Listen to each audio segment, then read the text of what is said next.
রাসূল সাল্লাল্লাহু আলাইহি ওয়াসাল্লাম বললেন, মুরু আওলাদাকুম বিসসালাত ওয়া হুম আবনাউ সাবঈ সিনিনা, তোমরা তোমাদের ছেলে মেয়েকে নামাজ পড়তে বলো, সালাত আদায় করতে বলো যখন তার বয়স 7 বছর।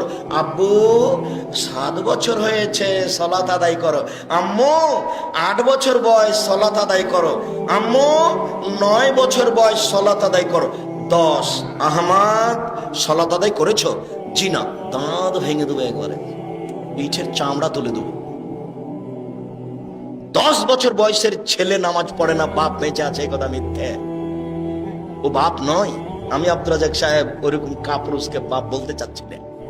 ওর বিবাহ করা ঠিক হয়নি, ওর বিবাহ করা উচিত হয়নি, ওর বাপ নয়। ও কাপুরুষ, ও কাপুরুষ, ও কাপুরুষ, ও ঘৃণিত পুরুষ। ও পরিবারকে কবর দিয়েছে, ও সমাজকে নষ্ট করেছে, ও জাতিকে নষ্ট করেছে, ও জাতিকে ধ্বংস করেছে। ও বাপ নয়, ও কাপুরুষ।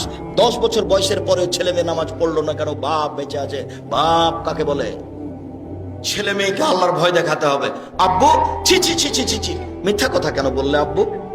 না আব্বু, এখন বের হতে হবে না, সূর্য ডুবার পরে বাইরে যেতে হবে না। করেছো কি আব্বু? মাগরিবের সালাত আদায় করে 20 মিনিট আসতে দেরি হয়েছে। ওই সময়তে তোমার মা ফরজ সালাত আদায় করে সুন্নাত পড়তে যাচ্ছিল। তোমার মা আল্লাহু আকবার বলতে যাচ্ছে, সুন্নাত। এই সময়তে তুমি ঘরে ঢুকে সালাম দিচ্ছ। তোমার মা সুন্নাত পড়তে পাবে না, আগে বন্ধ করো। তার আগে তোমাকে জিজ্ঞাসা করতে হবে, আব্বু? জি আম্মু। 20 মিনিট দেরি হলো কেন আব্বু আসতে? বুঝাতে পারিনি কথা।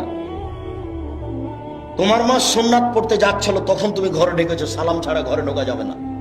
এখন তোমার মা সুন্নাত পড়তে পাবে না, আগে তোমার মা বলবে, আব্বু মসজিদ থেকে আসতে 20 মিনিট দেরি হলো কেন আব্বু? এটা খুঁজে বের করতে হবে 10 মিনিট দেরি হলো কেন। বুঝাতে পারিনি মনে হয়। এর নাম মা। মায়ের সামনে ছেলে বাম হাতে পানি খায়, ও নাকি মা। মায়ের সামনে টাকনুর নিচে প্যান্ট পরে আছে, প্যান্টটাই টাকনুর নিচে আছে, রোজ তার মা খেঁজে দেয়, ওটা নাকি মা।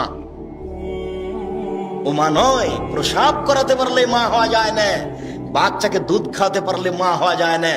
পাগলিও বাচ্চা প্রসাব করাতে পারে, পাগলিও বাচ্চাকে দুধ খাওয়াতে পারে, কিন্তু পাগলি বলতে পারে না, আব্বু ছি ছি কি করেছো আব্বু?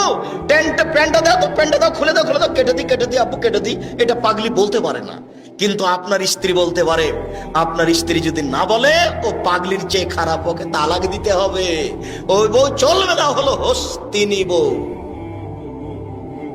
আমি তালাক দিতে আদেশ করিনি, তবে পরামর্শ দিলাম, এ বউ চলবে না। এই বউ তালাক দিতে হবে, এটা আমার পরামর্শ। হলো হস্তিনী বউ। এ সংসার বুঝে না, এই ছেলে মেয়ে বুঝে না, এ পরিবার বুঝে না। শুধু ও নয়, ওর মা বুঝে না, যার কারণে এটা ঘটেছে।